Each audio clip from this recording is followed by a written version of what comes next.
Allari Naresh character super ఉన్నది, sentiment బాగున్నది, love scenes బాగున్నది, ఎవ్రీథింగ్ చాలా బాగున్నది. కాకపోతే భారీ ఎక్స్పెక్టేషన్స్ పెట్టుకోవద్దండి. మనం పెట్టే 100-150 రూపాయల టికెట్కి మనం ఏవో ఊహించుకొని వస్తే మన మైండే దుబ్బుద్ది. మంచిగా రండి, కుటుంబ సమేత కూర్చోండి, అట్లా చూడండి, మంచిగా ఏం జరుగుతుందో చూడండి. ముఖ్యంగా అమ్మాయి సినిమా హీరోయిన్ని ఫేస్ తోటి అట్రాక్షన్గా చూపించవచ్చు అన్న సినిమా ఇదే చూపించారు అన్న. ముగ్గురు హీరోలు ఉన్నారు కదా, ఎలా ఎవరికి వాళ్ళకి బాగున్నదండి. ఎవరి ఏజ్కి తగ్గట్టుగా వాళ్ళకి ఇచ్చేశారు, చాలా బాగుంది. ఈ స్టోరీ 1963లో జరిగినటువంటి నేపథ్యంలో తీసుకున్నటువంటి స్టోరీ ఇది. ఇప్పుడు ఉన్న 2024కు తీసుకోలేదు. దాని తగ్గట్టుగా దానికి బ్యాక్గ్రౌండ్ బాగా ఇచ్చారు, అందరికీ బాగున్నాయి, యాక్టింగ్ బాగున్నది, స్టోరీ లైన్ బాగుంది, ఎక్కడ కూడా బోర్ కొట్టదు.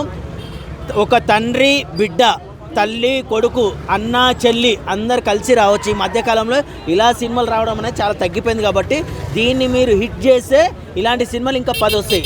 లేదు కుర్చీ మడత పెడతా అట్లాంటివి చేస్తే అలాంటి సినిమాలు ఇంకెక్కువ వస్తాయి. ఉంది సూపర్ డూపర్ హిట్ మూవీ మాత్రం. అక్కినేని నాగార్జున గారు నా సామి రంగతో ఫుల్ కాన్ఫిడెంట్గా ఉన్నారు. నిన్న రాత్రే డైరెక్టర్ విజయ్ బిన్నికి ఆయన ట్విట్టర్లో ట్వీట్ కూడా చేశారు, మనం హిట్ కొడుతున్నాము, హిట్ కొట్టేసాము ఆల్రెడీ అని చెప్పేసి ఫుల్ కాన్ఫిడెంట్గా ఉన్నారు ఆయన. మూవీ మాత్రం ఎక్స్ట్రాడినరీగా ఉంది, చాలా చాలా బాగుంది. ప్రతి ఒక్కరూ ఫ్యామిలీతో కూర్చొని చూడవలసిన మూవీ. పేరున్న డైరెక్టర్తో హిట్ కొట్టడం ఎవరికైనా సాధ్యం, ఏ హీరోకైనా సాధ్యం. కొత్త డైరెక్టర్ని వెండితెరకు పరిచయం చేసి కొత్త డైరెక్టర్తో హిట్ కొట్టిన వాడే కింగు. ఆయనే king, trend sitter. Akkineni Nagarjuna గారు ప్రయోగాలు చేస్తారు.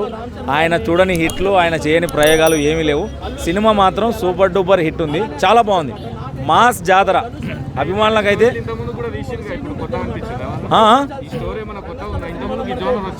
ఏం లేదు, కొత్తగానే ఉంది. యాక్చువల్గా 3 హీరోలని ఇలా పెట్టి చిన్న హీరోగా రాస్తారుని, తర్వాత అల్లరి నరేష్ గారు నాగార్జున అభిమాని కాబట్టి చాలా బాగా పండింది ఆ సీను. తర్వాత సెంటిమెంట్ సీన్ కానీ సెకండ్ హాఫ్లో చాలా బాగా పండింది. సాంగ్స్ కూడా చాలా బాగున్నాయి, మ్యూజియం బాగుంది, డైరెక్షన్ బాగుంది, హీరో కాంబినేషన్ బాగుంది. ఇద్దరికి క్యూట్గా, హీరోయిన్ క్యూట్గా, హీరోకి బాగా సెట్ అయింది. అండ్ చాలా బాగుంది మూవీ మాత్రం సూపర్ డూపర్ హిట్. సంక్రాంతికి నా సామిరంగానే హిట్. కొత్తగా అంటూ ఏం లేదు, ప్యూర్ ప్రెడిక్టబుల్ స్టోరీ. పాజిటివ్ విషయానికి వస్తే నాగార్జున గారి screen presence and Allari Naresh గారి acting, heroines. And first half వచ్చేసి నెగిటివ్ వచ్చేసి ఏంటంటే ల్యాక్ ఆఫ్ గుడ్ మ్యూజిక్ అన్న. మ్యూజిక్ బాగుంది కానీ అంత ఇంపాక్ట్ అనిపించదు. అండ్ బ్యాక్గ్రౌండ్ మ్యూజిక్ ఇంటర్వెల్కి క్లైమాక్స్కే ఇచ్చాడు ఎక్కువ, మిగతా బ్యాక్గ్రౌండ్ మ్యూజిక్ లేదు. అండ్ ఇంకా సినిమా పరంగా చూసుకుంటే కనుక ఇంకా నాగార్జున గారి స్క్రీన్ ప్రెజెన్స్ చాలా బాగుంది. అండ్ ఫస్ట్ హాఫ్ చాలా బాగుంటుంది, సెకండ్ హాఫ్ వచ్చేసప్పటికి మరీ ప్రెడిక్టబుల్ అయిపోతుంది, ఏం జరుగుతుందో తెలిసిపోతుంది. సో దానివల్ల అంత గుడ్ ఫీల్ అనేది రాదు మూవీ అయితే. బట్ సంక్రాంతిలో ఆడియన్స్ని అయితే కరెక్ట్గా అట్రాక్ట్ చేసే మూవీగా అయితే ఇది అవ్వదు, ఎందుకంటే ఆల్రెడీ హనుమాన్ అనేది అట్రాక్ట్ చేస్తుంది. కాంపిటీషన్లో అనేది మూవీ సక్సెస్ చేయడం కష్టమైపోతుంది మనకి. ఇప్పుడు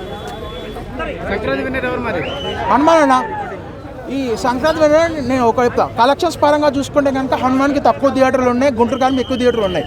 సో గుంటూరు కారంకి టికెట్ల రేట్లు ఎక్కువ ఉండడం వల్ల 1 AM షోస్ పడడం వల్ల గుంటూరు కారంకి అనేది ఏంటంటే ఒక బ్రేక్ ఈవెంట్ చేసే ఛాన్సెస్ ఉన్నాయి. వన్స్ బ్రేక్ ఈవెన్ కనుక చేస్తే అది టాక్ ఎలా వచ్చినా హిట్ మూవీ నెగిటివ్ వల్ల వచ్చింది అంటారు. సినిమా పరంగా అయితే మాత్రం నాకు ఆబ్వియస్లీ ఫస్ట్ చాయిస్ హనుమానే విన్నర్ అంటే. నేను సెకండ్ ప్లేస్ సైంధవార్, నా స్వామి రంగ, రెండుకి ఈక్వల్ ఇంపార్టెన్స్ ఇవ్వచ్చు. గుంటూరు కారం అన్న అంటే త్రివిక్రమ్ మార్క్ లేదన్న, డిసప్పాయింట్ అయ్యాను నేనైతే.